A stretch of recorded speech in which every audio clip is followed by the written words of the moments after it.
welcome back to my channel. This week I'm talking about something that's very, very near and dear to my heart. But before I get into the topic for today, I just want to remind you to please subscribe to my channel, like this video, and comment and share it if you feel like it is information that is helpful for other people. But today I'm really, really excited because this is actually Black Breastfeeding Week. Yay! And I'm excited because this is one of those things that I'm really, really passionate about. And one of the reasons why I'm so passionate about it is because it's something that I did myself. Now, when my oldest daughter was born back in 2009, there was not a lot of information out there kind of telling me what to do and how to do it. I just kind of winged it. And I figured it out as I went along. I did not have good support as far as lactation. And even the people that I saw that were doing it didn't really look like me. I knew of a couple of people that went to my church at the time that were breastfeeding, but it wasn't something that was like talked about or celebrated in the way that it is now. So, I'm glad that things are changing, and I'm really excited about where breastfeeding is headed. And in my family, I didn't know of any other people that breastfed. I'm not saying that they didn't, but it wasn't something that was shared. So I was just going off of what I thought and what I knew. I did have one friend, shout out to Latrice, who I saw breastfeed, her daughter, her oldest and her youngest daughter. But her oldest daughter is a little bit older than my daughter, and we were young when she was born, but she still breastfed, and I thought it was amazing. So when it was my turn, I knew that I wanted to do it. But again, I didn't have a lot of support, and I remember coming home from the hospital and being engorged and just being told by my mom and like my mother-in-law to kind of just give the baby some formula, it'll be fine. And instead, I chose to use a warm compress and kind of power through it. I suffered a blocked milk duct, and I had to get through that. And I was separated from my daughter once, and I woke up and my boobs were rock hard and leaking, and I didn't know what to do. So my husband had to kind of milk me. Yes, that happened. But we made it for 15 months, exclusively breastfeeding. I tried to pump. In fact, I was an overproducer, especially at the beginning. And then even as she got older, I produced a lot of milk, but she never would take it from the bottle. So I just had a bunch of milk in my freezer. And had I known then, I would have given her a milk bath, but I didn't really know anything about that at that point. So the milk was wasted. I didn't know that I could donate the milk. Like I said, I didn't have the support. But this year, what I decided to do was to take a course to become a lactation educator, because again, this is near and dear to my heart. I not only breastfed my oldest daughter, but I was an exclusive pumper, and I pumped for a while to be able to feed my son, who is my youngest, and he's adopted.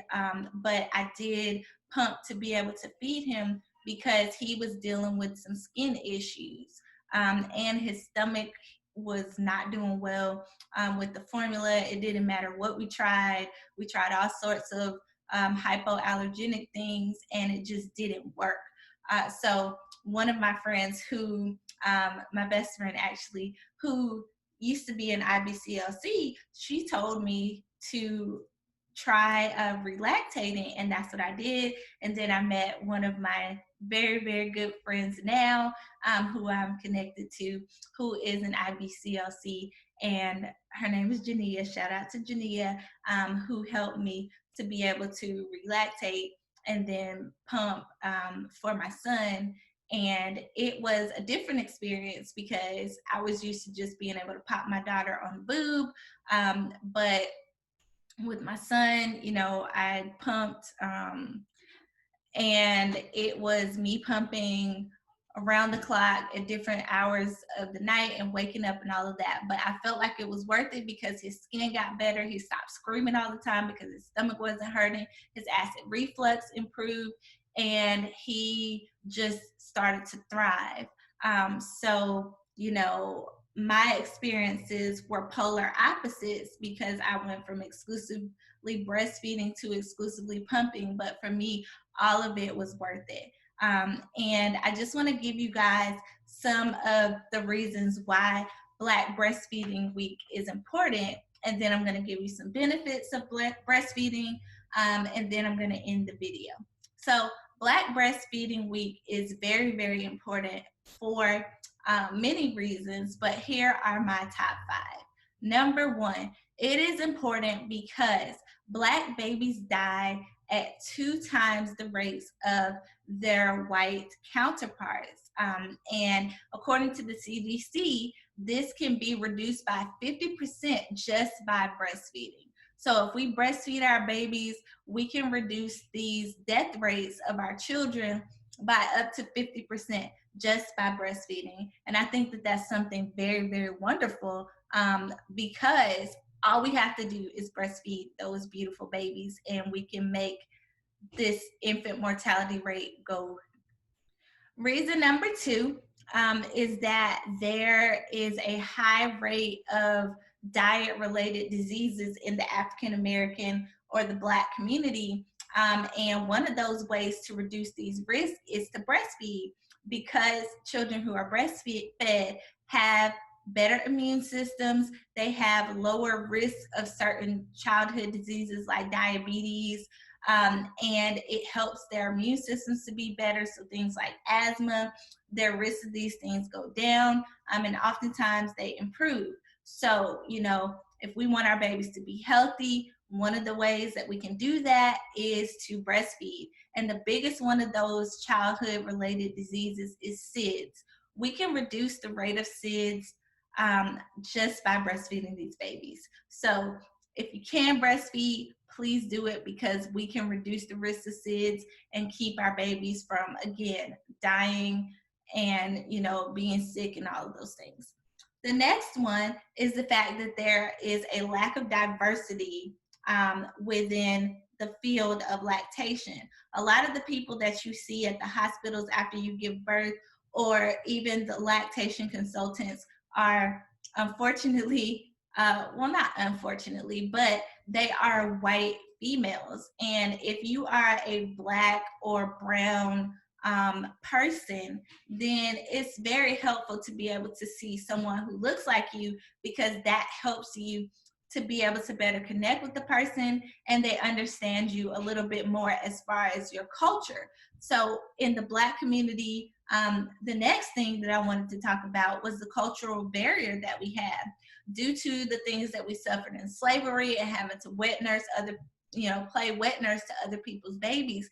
We don't always want to breastfeed. It's seen as being dirty or nasty, and that keeps a lot of people from breastfeeding. But when you see people that look like you that are doing it, and you have someone that's coming to you in the hospital that looks like you and is not offering you formula, which we are giving formula more than others in the hospital, that is a fact. But if you see this person and they're coming to you and they're offering you information and they're telling you that they did it and they're walking you through the process and they're there and they look like you, it helps a lot.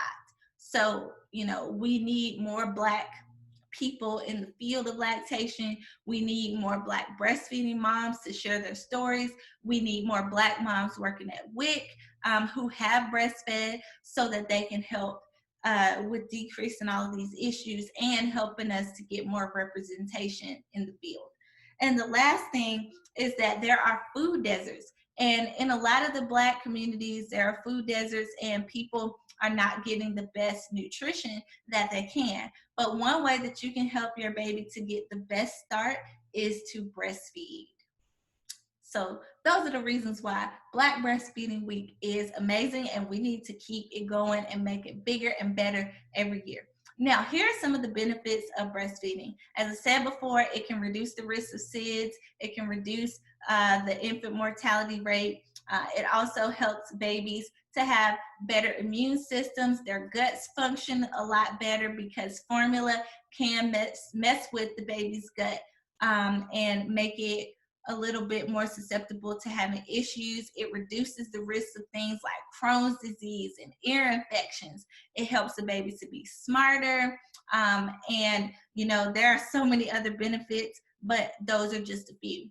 Also, for the breast or chest feeding person, it can help you by helping your immune system to be boosted, and it also helps you to better recover more quickly during your postpartum period and reduces your risk of diseases such as cancer, ovarian cancer, and heart disease, and diabetes type 2, and also hypertension. And it can also save you money, and it can reduce your risk of depression. So these are just some of the benefits again, and I just wanted to share because I think the breastfeeding is amazing. Fed is best, so don't feel bad if you weren't able to breastfeed for as long as you wanted to, as long as you were able to give your baby some breast milk. But if you couldn't do it at all for medical reasons or for whatever reason, don't feel bad. Just be informed and make an informed decision, and know that there are people out there that look like you that are doing it, and we want to support you. We want to help the community to get more people in the field of lactation and to get more people breast and chest feeding. Thanks so much for watching, guys. See you next time. Bye bye.